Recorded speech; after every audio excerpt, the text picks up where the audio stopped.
بسم اللہ الرحمن الرحیم۔ السلام علیکم ورحمۃ اللہ وبرکاتہ۔ الحمد للہ وکفی وسلام علی عبادہ الذین اصطفی، اما بعد۔ حاضرین و ناظرین، یہ درس نمبر 1799 ہے اور آج سورۃ الزمر کی 2 آیتوں کی تلاوت اور تشریح کی جائے گی، آیت نمبر 54 اور 55، 54 اینڈ 55۔ چلے سب سے پہلے ہم ان 2 آیتوں کی تلاوت کرتے ہیں، لفظی ترجمے اور ترجمے کے بعد تشریح کرتے ہیں۔ اعوذ باللہ من الشیطان الرجیم، بسم اللہ الرحمن الرحیم۔ وَأَنِيبُوا إِلَىٰ رَبِّكُمْ وَأَسْلِمُوا لَهُ مِن قَبْلِ أَن يَأْتِيَكُمُ الْعَذَابُ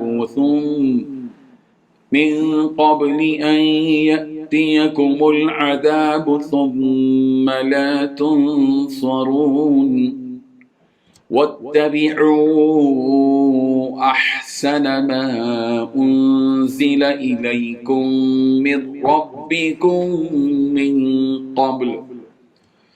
من قبل أن يأتيكم العذاب بغتة وأنتم لا تشعرون۔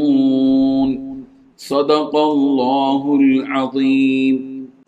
لفظی ترجمہ یوں ہے، وَأَنِيبُوا، اور تم رجوع کرو، إِلَىٰ رَبِّكُمْ، اپنے رب کی طرف، وَأَسْلِمُوا، اور تم مطیع ہو جاؤ، لہو اس کے، من قبل اس سے پہلے کہ، ان یأتیکم آ جائے تمہارے پاس، العذاب عذاب، ثم پھر، لا تنصرون تم مدد نہ کیے جاؤ، واتبعوا اور تم پیروی کرو، احسن ما اس بہترین کی جو، انزلہ نازل کی گئی، الیکم تمہاری طرف، من ربکم تمہارے رب کی طرف سے، من قبل اس سے پہلے کہ، ان یأتیکم کہ آ جائے تمہارے پاس، العذاب عذاب، بغتتاً اچانک، وانتم اور تم لا تشعرون شعور نہ رکھتے ہوں۔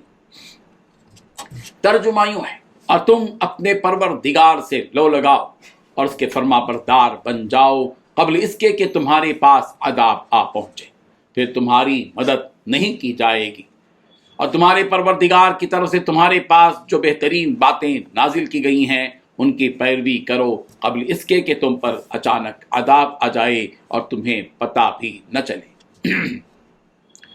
ان 2 آیتوں میں 6 باتیں بیان کی گئی ہیں۔ پہلی بات، تم اپنے پروردگار سے لو لگا لو۔ دوسری بات، اس کے فرما بردار بن جاؤ۔ تیسری بات، اس سے پہلے کہ تمہارے پاس عذاب آ پہنچے۔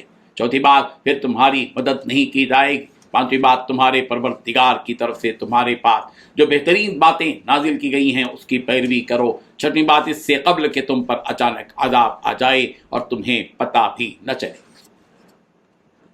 بزرگان محترم، پچھلی آیتوں میں اللہ تعالیٰ نے فرمایا کہ اگر بندہ گناہوں والی زندگی سے توبہ کر کے عبادت والی زندگی گزارنا چاہتا ہے تو اللہ اس کی اس پہل کو قبول فرماتا ہے، اس کے اس اقدام کو، اس کے اس قدم اٹھانے کو قبول کر لیتا ہے اور پچھلے گناہوں کو معاف فرما دیتا ہے، مگر چند شرطیں ہیں جو یہاں بیان کی جا رہی ہیں۔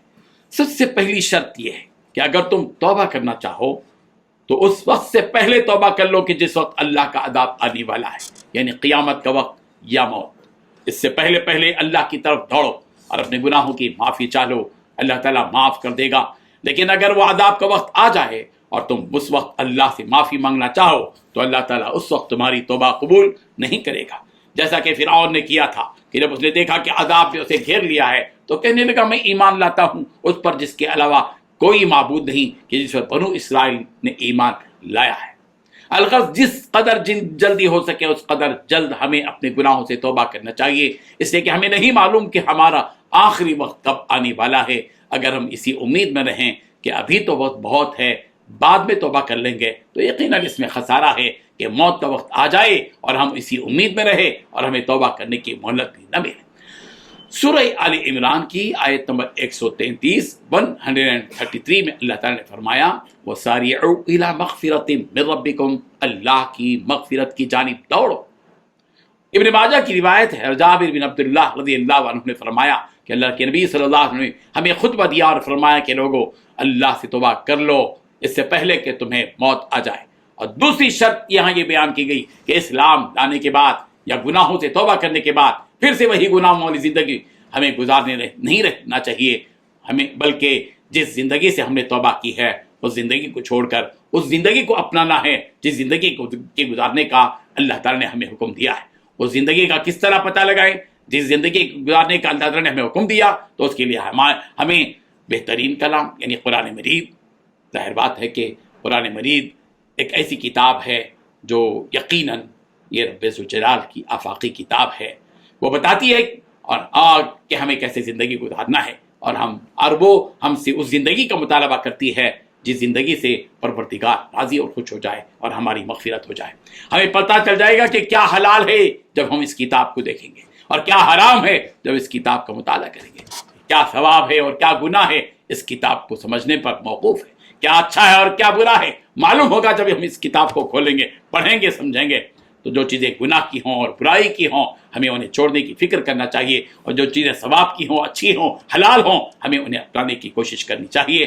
نبی رحمت صلی اللہ علیہ وسلم کی زندگی کو ہمارے لیے نمونہ بنایا گیا ہے۔ لقد كان لكم في رسول الله اسوة حسنة لمن كان يرجو الله واليوم الآخر، سورۃ الاحزاب آیت نمبر 21 یقیناً تم لوگوں کے لیے اللہ کے رسول صلی اللہ علیہ وسلم کی زندگی میں ایک بہترین نمونہ ہے اس شخص کے لیے جو اللہ اور آخرت کے دن پر یقین رکھتا ہو۔ لہذا ہمیں بھی قرآن مجید کے ساتھ ساتھ اللہ کے رسول کی زندگی کو اپنے لیے مشعل راہ بنانا چاہیے۔ اسی وقت یہ ممکن ہو سکتا ہے کہ ہم اس مغفرت کے حقدار بن جائیں جس کا اللہ نے وعدہ کیا ہے۔ اگر ہم توبہ کرنے کے بعد بھی گناہوں والی زندگی گزارتے رہیں گے تو ہماری توبہ کا کچھ فائدہ نہیں ہوگا، ہمیں ان گناہوں سے پر ضرور سزا ملے گی، وہ معاف نہیں ہوگی۔ معاف اسی وقت ہوں گے کہ ہم توبے کے بعد ان گناہوں کو، توبہ کرنے کے بعد ہم گناہوں کو ترک کر دیں۔ اللہ تعالیٰ کی طرف رجوع کرنا اور جھکنا یہ وہ اہم ترین کام ہے جس کے کرنے کا حکم اللہ تبارک و تعالیٰ نے یہاں دیا۔ اللہ تعالیٰ کو وہ دل زیادہ محبوب اور پسندیدہ ہے جو اپنے اندر ایسا دل رکھتا ہو جو اللہ تعالیٰ کی طرف متوجہ ہوتا ہو۔ سورہ قاف کی آیت نمبر 33 میں ایسے دل کا ذکر یوں کیا گیا، من خشی الرحمن بالغیب وجاء بقلب منیب، جو رحمان کا غائبانہ خوف رکھتا ہو اور توجہ والا دل لایا۔ سورہ ممتحنہ کی آیت نمبر 4 میں فرمایا گیا، ربنا علیک توکلنا والیک انبنا والیک المصیر، اے ہمارے پروردگار تجھ پر ہی ہم نے بھروسہ کیا اور تیری ہی طرف ہم رجوع کرتے ہیں اور تیری ہی طرف ہم سب کو لوٹ کر جانا ہے۔ اللہ تعالی ہم سب کو ان آیات کو سمجھنے کی، سبق حاصل کرنے کی توفیق عطا فرمائے۔ آمین۔ وآخر دعوانا ان الحمد للہ رب العالمین۔